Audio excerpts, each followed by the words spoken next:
ٹھیک 5 سال بعد بیرون ملک سے پاکستان واپس لوٹا تھا۔ آج میں بہت زیادہ خوش تھا کیونکہ آج میری شادی تھی۔ میں دل میں بڑے ارمان لے کر کمرے میں داخل ہوا، لیکن جو بات میری بیوی نے مجھ سے کہی اسے سن کر میرے پاؤں تلے سے زمین نکل گئی۔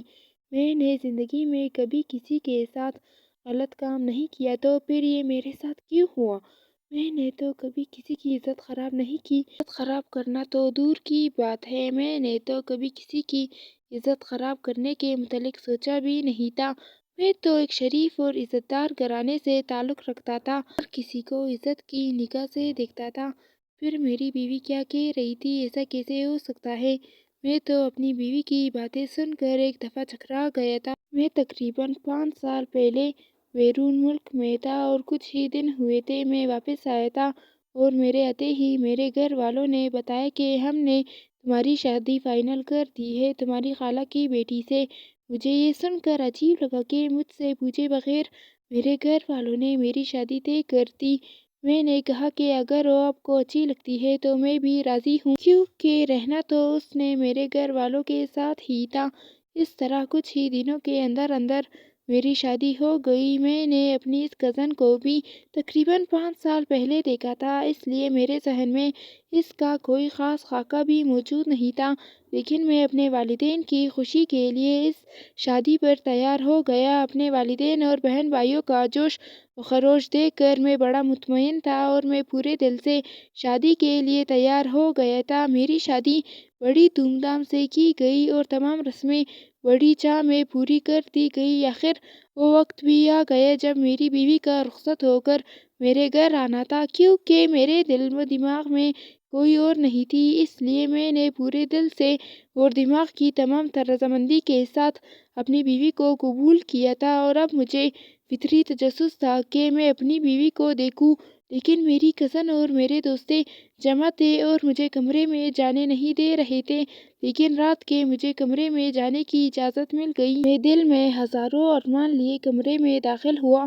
میری بیوی روایتی دلہنوں کی طرح گھونگھٹ نکال کر میرے بستر پر بیٹھی تھی۔ میں نے بھی روایتی طریقے سے سلام دعا کی اور اس کا گھونگھٹ اٹھایا، اسے منہ دکھائی کا تحفہ دیا۔ میں تو اپنی بیوی کو دیکھ کر دنگ رہ گیا تھا، بہت زیادہ خوبصورت تھی، جیسے میں نے سوچا تھا اس سے بھی کہیں زیادہ خوبصورت تھی، اور میں اپنے والدین کے فیصلے سے بالکل مطمئن تھا اور دل ہی دل میں شکر ادا کرنے لگا کہ میرے والدین نے میرے لیے بالکل صحیح فیصلہ کیا ہے۔ میں نے اپنی بیوی کی تھکن کے پیش نظر اسے کہا کہ تم اٹھ کر کپڑے تبدیل کر لو اور وضو کر آؤ۔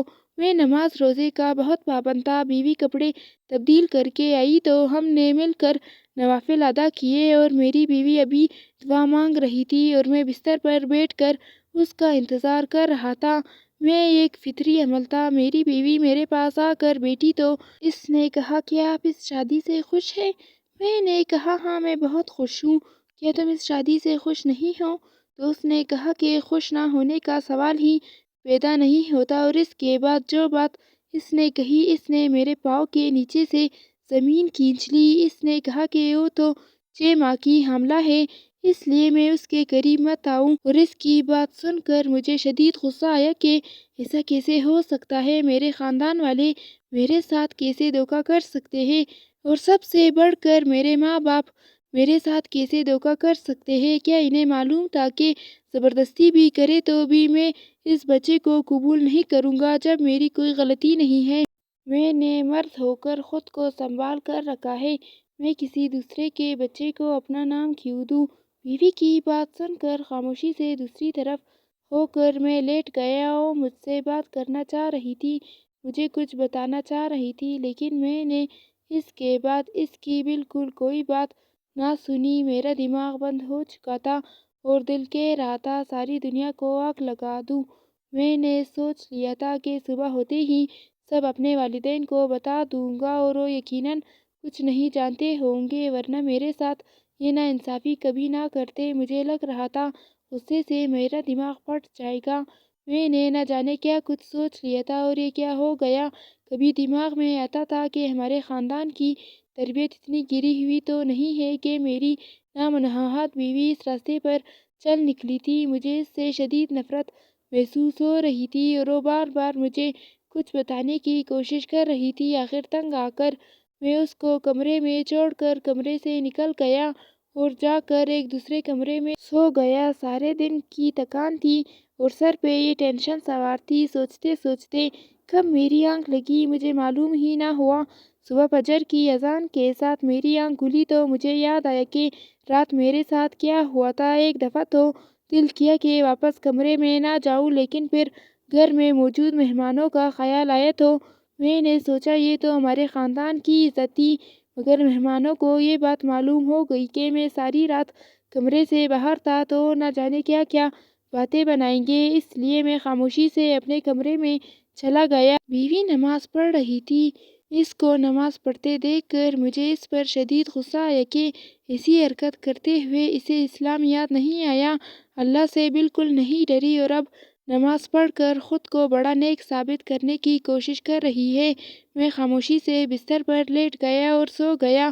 دن چڑھے میری آنکھ کھلی تو وہ تیار ہو کر بیٹھی ہوئی تھی۔ میری آنکھ کھلنے پر اس نے کہا کہ اٹھ کر کپڑے بدل لیجیے، امی 2-3 دفعہ جگانے کے لیے آ چکی ہیں۔ میں نے اس کی بات کا کوئی جواب نہ دیا اور کپڑے بدل کر باہر نکلتا چلا گیا۔ وہ میرے پیچھے پیچھے باہر آئی۔ ہمیں دیکھ کر میری ماں بہت خوش ہوئی اور ہزاروں دعائیں دے ڈالی۔ میں نے دیکھا تو خاندان کے بہت سے لوگ بیٹھے تھے۔ کیونکہ آج ولیمہ تھا، میں ان سب کی وجہ سے خاموش ہو گیا اور پھر سارے دن کی مصروفیت میں اتنا وقت مجھے نہیں ملا کہ میں اپنے والدین کو اس حقیقت کے بارے میں آگاہ کرتا۔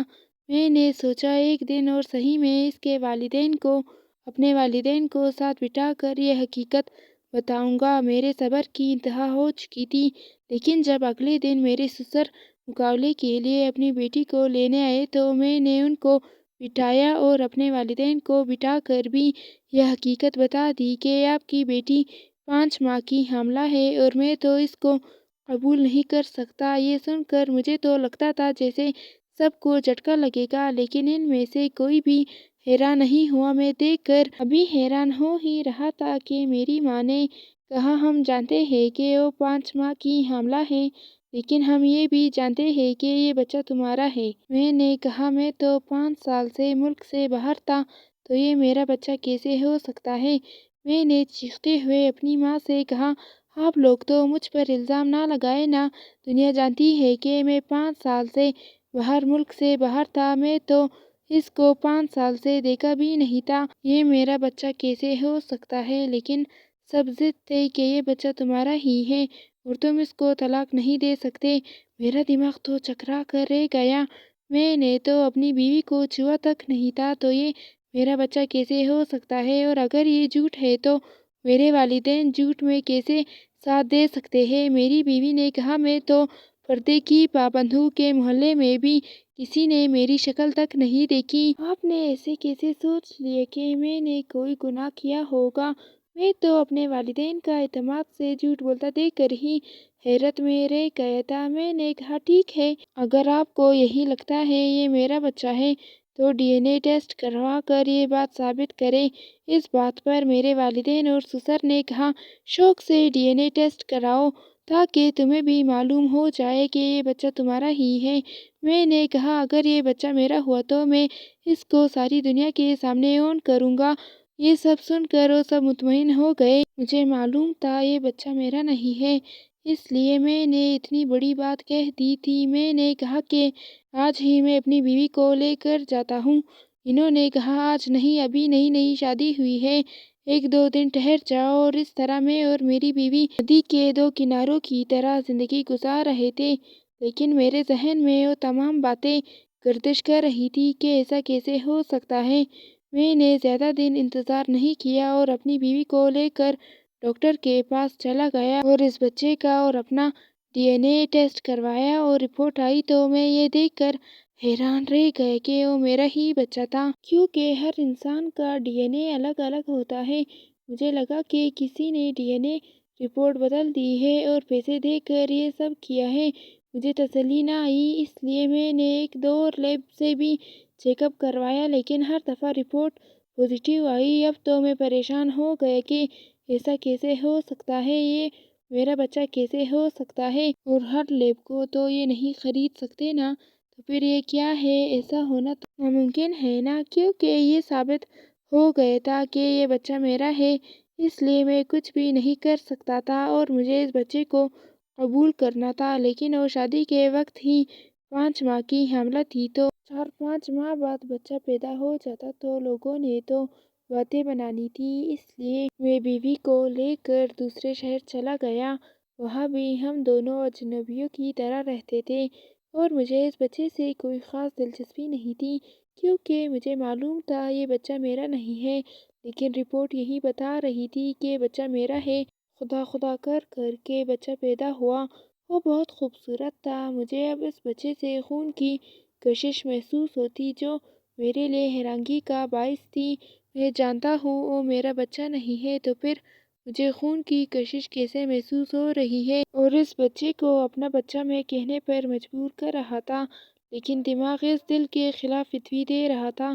اس لیے میں بچے کو لے کر ایک لیب میں چلا گیا اور دوبارہ سے اپنا اور بچے کا DNA ٹیسٹ کروایا اور پاس بیٹھ کر اسی وقت رپورٹ بنوائی۔ اور جب رپورٹ آئی تو مجھے لگا کہ اس